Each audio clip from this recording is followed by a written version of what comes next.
गाईन आवडी विषय पुरे करू आणि हेची माझी सर्व जोडी. माझ्या जीवनाचा अंतिम सार जर कोणता असेल तर भगवंताच्या नामाचं प्रेमपूर्वक आणि त्यात नामस्मरण करणं. हे देवा मी तुमचं हे करणार. विठोबा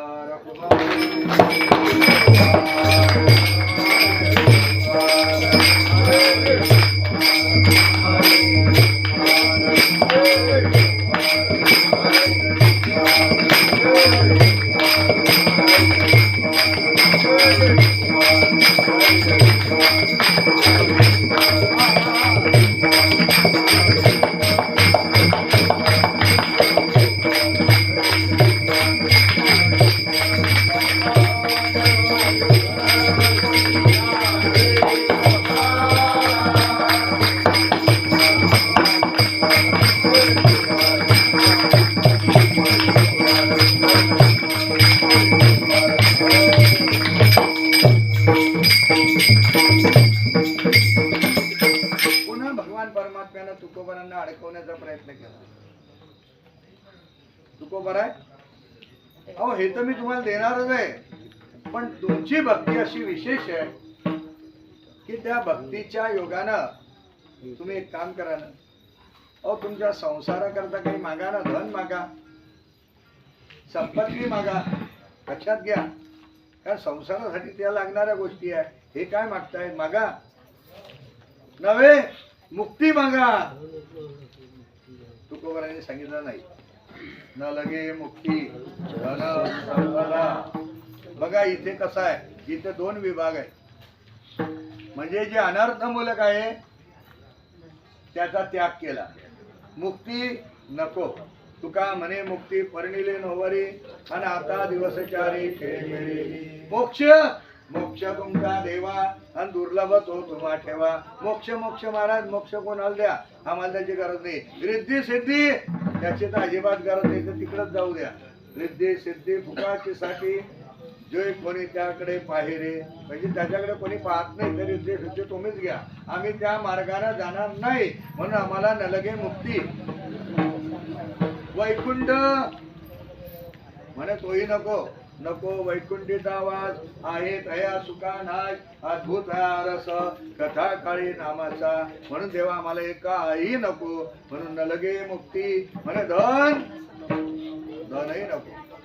कारण द्रव्याच्या मागे कडी काळाचा लाग आणि म्हणून या संग खोटा त्याचा. न लगे मुक्ती धन संपदा.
सोपान अनर्थ धनाच्या मागे भागवतामध्ये जसं वर्णन आहे, म्हणून ते धन नको. संपदा तेही आम्हाला नको.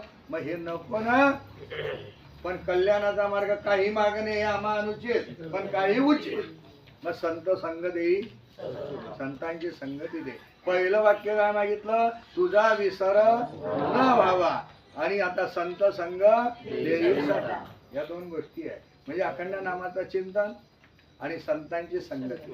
आता संतांच्या संगतीबद्दल मला आता जास्त बोलण्याची गरज नाही, कारण 7 दिवसात कोणते अभंग झालेत आणि त्याचा आपण दररोजच ऐकतोय.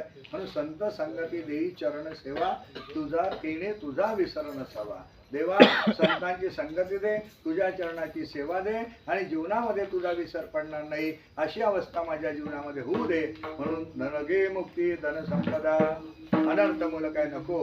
म्हणून संत संग देई सदा, गुण गायन आवडी आणि हे की माझी सतोडी. ऐका, मग जगद्गुरु तुकोबाराय पुन्हा बोलतात, देवा अजून माझी एक तुमच्याकडे प्रार्थना, छोटीशी प्रार्थना. कारण ज्या संसारामध्ये आम्ही आहोत तो संसार जन्म मरण रूपी संसार आहे. जन्माला येणं अवघड आहे, मरण अवघड आहे. जन्माला येताना दुःख आहे, मातेची उदर कोरी पत्वने विष्टेची दाथरी आणि 9 मास उकळवणीवरी जन्म जन्मोनी मरती. एवढी अवस्था आईच्या उदरामध्ये आहे. ते दुःखरूप परंपरा आहे, एक दिवसाची गोष्ट नाही. प्रथम केला गर्भीवास, काय ते सांगावे सायात. दुःख भोगले 9ही मास आणि आलो जन्मासे येतवरी. असं सारखं पुन्हा पुन्हा जन्मायला न पुन्हा पुन्हा मरणं, हा जो गर्भवास आहे हा दुस्तर आहे. पण तुकाराम महाराज सांगतात, देवा माझ्या 2 मागण्या जर पूर्ण झाल्या ना, 2 मागण्या जर माझ्या पूर्ण झाल्या ना, तर पुन्हा पुन्हा गर्भवासाला घाल. मला कोणती चिंता राहणार नाही. कारण गर्भवासी दुःख नाही, येता जाता. हा प्रमाण कशी आहे? गर्भवासी दुःख नाही, येता जाता. पण कधी हृदयी असता नाम तुझे. हृदयात जर तुझं नामस्मरण असेल ना, तर येणाऱ्या गर्भाला दुःख होत नाही. आणि हृदयात नाम असेल ना, तर मरणाऱ्या माणसाला दुःख होत नाही. लक्षात ठेवा. म्हणून येतानाही त्या मातेच्या तोंडात देवाचं नाव पाहिजे आणि मरताना देखील जाणाऱ्याच्या तोंडात देवाचं नाव पाहिजे. या 2 गोष्टी जर असतील तर गर्भवासाचं दुःख अजिबात नाही. आणि म्हणून तुकोबारायांना, आपला तुकोबारा भगवंताला म्हणतात, देवा तू आम्हाला सुखान त्या गर्भवासाला घाल. अभंगाच्या शेवटच्या चरणात तुका म्हणे गर्भवासी,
तुका म्हणे गर्भवासी आणि सुखे घालावे आम्हासी गुण गायीन आवडी हेची माझी सर्व दोडी. थोडक्यात या चारी चरणाचा आपल्या संकलित वेळामध्ये बरोबर 10 वाजले आणि अभंगाचा ते तंतोतंत थोडक्यात आणि महत्वपूर्ण भाव तुमच्या समोर मांडण्याचा प्रयत्न केला आणि आनंद खूप आहे मला आता. कारण आज आम्ही ठरवलं होतं पक्का असा संकल्प पक्का असला ना तर आनंद येतो. कठीणातूनच असा आनंद आला पाहिजे. कारण ते आमच्या भंगारी दादांची अगदी तीव्रता होती अशी, नाही नाही झालंच पाहिजे. मी म्हटलं जाऊ द्या महाराज, नाही नाही इथे करू तिकडे करू, तिथे स्पीकर आहे तिथे असं आहे. मी म्हटलं दारात करा. ते मंडपात झालं ठीक आहे. 2-3 नियम आमचे पाळले गेले आज. कारण वास्कर फळाचे नियम होते. कारण वास्करांची आजही फळाची परंपरा हीच आहे. आता हे थोडंसं वैभवायचं राहू दिलंय पण ही नसतं योगायोगानं तर अजून चांगलं झालं असतं. कारण त्या वास्कर फळाचं कीर्तन आजही त्या टेंब्यांवर होतं. असा टेंबा लावला जातो, 2-3 टेंबे असतात दिंडीमध्ये आणि तिथे असं कीर्तन असतं. म्हणजे लाईट नसतं, स्पीकर नसतो, लक्षात घ्या स्पीकरही नसतो आणि लोक असतात सर्व आणि बुक्का नसतो, हारही नसतो. मग हे सर्व वास्कर फळाचे 2-4 नियमात आज बसलो. आता 1-2 नियम राहिले ते राहू द्या, असू द्या. तरी योगायोग आहे हा. पण आनंद कशाचा आहे की आनंद वाटतो ना, उलट चांगला आनंद आहे. आणि तुम्हाला खरं सांगू का, हे ब्रह्मज्ञान आहे ना त्यांना खरंच गरज नाही. त्यांच्या कानावर घरपोच जायलाच नको.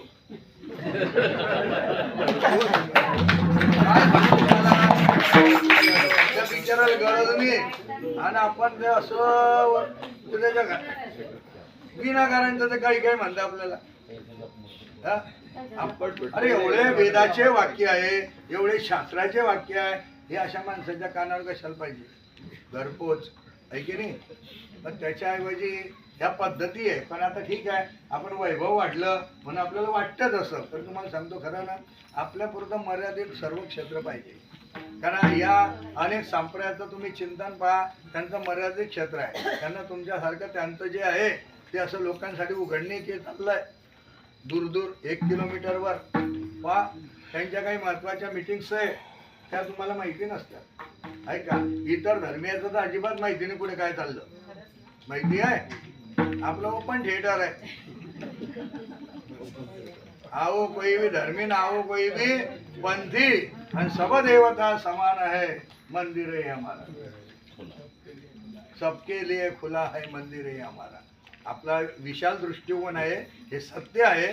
पण ब्रह्मज्ञानाचं हे चिंतन आहे आणि हे ब्रह्मज्ञानाचं चिंतन ऐकण्याकरता आपण श्रवणेंद्रियाचं काम केलं पाहिजे. आणि याच्या पाठीमागचा हेतू असतो की महाराज काय बोलता.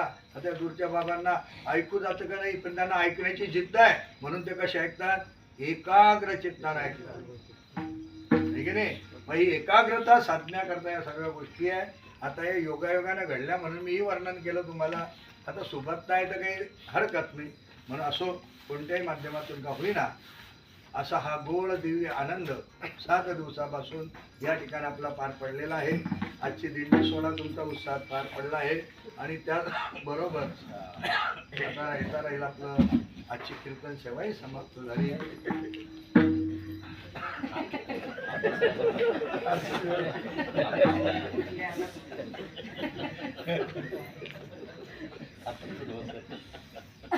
आता जरी उभे राहिले काय आणि खाली बसले, आतापर्यंत खाली बसलेच दाखवेन तो कॅमेरा.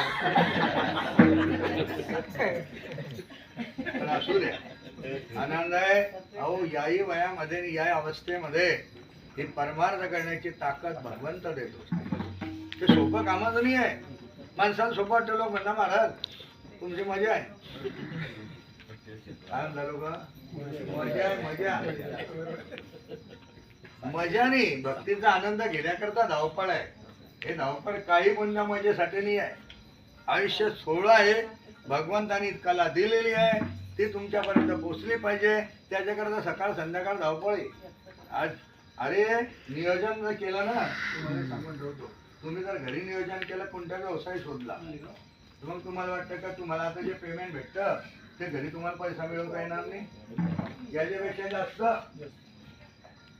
याच्यापेक्षा जास्त मी जर माझं नियोजन करून कोणता काहीतरी व्यवहार केला आणि कोणतं नियोजन केलं, दिलं सोडू नये, तर मी आता मिळवतो याच्यापेक्षा जास्त मिळवेल. माझ्या बुद्धीच्या योगाने मिळवू शकतो. पैशासाठी हा उपक्रम नाही आहे, हे मागच्या जन्माचं भाग्य आहे म्हणून हा उपक्रम आहे. लक्षात घ्या, हे मागच्या जन्माचं आहे. पैसा काय? मी जसं आलो नाही इथे तेव्हा लोक मला म्हणायचे महाराज संस्कृतच्या ट्युशन घ्या. म्हणलं मी तर घेईन, पण सकाळी कोण 8 वाजता माझ्या दारात येते. पैशाचा पाऊस पडेल त्याच्याबद्दल चिंताच नाही. ह्या मी मोठा बंगला बांधू शकेल, पण सकाळी 8 वाजता मी उठणार नाही. कारण मी रात्री 11:30 वाजता घरी येईन कीर्तन करून, आणि ते कीर्तन मी आयुष्यात सोडणार नाही. मग मला बरेच सल्ले दिले लोकांनी. अहो त्याचं काय भेटेल याचं पाया, तुम्ही सकाळच्या 4 बॅचेस जातील. अरे 4 बॅचेस जातील, पण त्यांना मी समर्थन देऊ शकणार नाही, त्यांचं मी कार्य करू शकणार. त्याला कारण काय आहे, मी रात्री तो सोडणार नाही. आलं का लक्षात? मग रात्रीच्या आता लक्षात घ्यायची तुलना आपण करायची असते. म्हणून धन इथे महत्वाचं नाही आहे, पैसा इथे महत्वाचा नाही आहे, तर मागच्या जन्माचं आपलं काही पुण्य आहे आणि त्या पुण्याच्या योगानं आपल्याला हे आहे. मग त्याच्यामध्ये आपण धावपळ करा, जितकं शक्य होईल तितकं आपण करायचं. कुठे काकडा करा, कुठे हरिपाठ करा, कुठे कीर्तन करा, कुठे कथा करा, जेवढं होईल तेवढं. तुम्हाला वाटतं, काहींना वाटतं तुम्हाला की मजा आहे महाराजची, किती धावता, कशाला धावता, वाटत असेल तुम्हाला. पण धावणं हे त्याच्यासाठी नाही, धावणं हे आत्मसमाधानासाठी आहे, आपल्या आत्मकल्याणासाठी आहे. आणि ज्या भगवंताने तुम्हाला हे दिलंय, ऐका, जेणे हा जीव दिला दान, दयाचे करीन चिंतन, आणि जगत जीवन नारायण गाईन गुण दयाचे. तुवा भिवरेच्या तिरी कट धरोनिया करी, पाऊले समची साजरी, आणि अंतरी धरोनी राहिलो. ऐका, आपणही त्या परमात्म्याकडे प्रार्थना करा, देवा तुझा विसर पडू देऊ नको आणि संतांची संगती मला दे. झालेली सेवा आमच्या संत सम्राट ज्ञानमाऊलींच्या चरणारविंदी अर्पण करतो. आणि आमचे राजेंद्र दादा हे आपल्या सेवेतून निवृत्त या ठिकाणी आहे. आता गृहस्थाश्रमामध्ये पूर्ण वेळ आहे त्यांचा आहे. आता या वेळात काय काम करणार आहे दादा? मी निवृत्त झालो नाही, मला नोकरी नाही.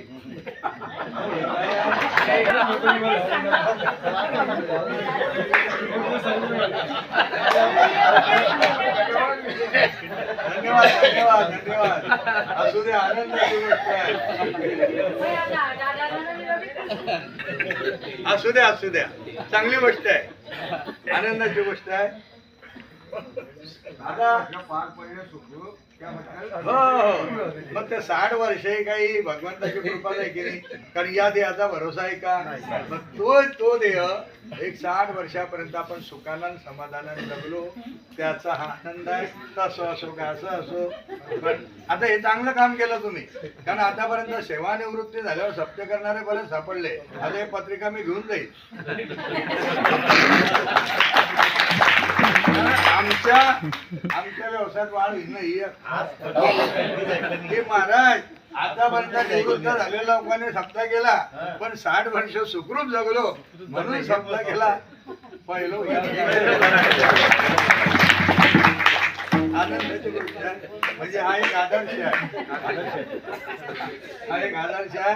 असो महाराज त्यांचं 1.5-2 वर्षापासून नियोजन होत आहे. असू द्या असू द्या, चांगली गोष्ट आहे. 1.5-2 वर्ष चांगली गोष्ट आहे. आता तुम्हाला सांगतो की असं नियोजन तुम्ही लोकांनी करून ठेवा.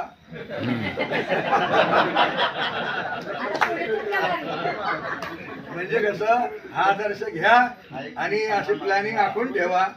आम्ही आहे चांगले जिथपर्यंत आहे तिथपर्यंत आहेच आम्ही. हा. एक दिवसाचा का करता नाही पण करा. थोडासा अन्नदान, थोडासा काही उपक्रम करत राहायचे. असो मी तुमच्याशी सकाळच्या काकड्यापर्यंत बोलत राहील.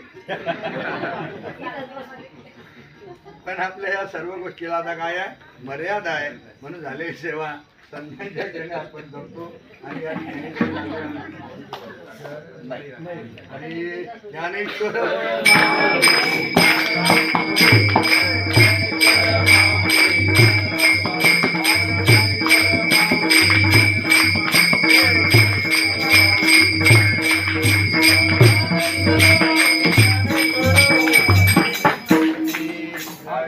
सुखी म्हणा विठ्ठल विठ्ठल मुखी हे र तुमचे विठ्ठल हर ते तुझे समान कंठी मिरवा तुळशी व्रत करा एकादशी आणि मनवा हरीचे दास तुका म्हणे मदयास. ते परमात्म्याचं चिंतन कसं करावं. जय विठ्ठल जय जय.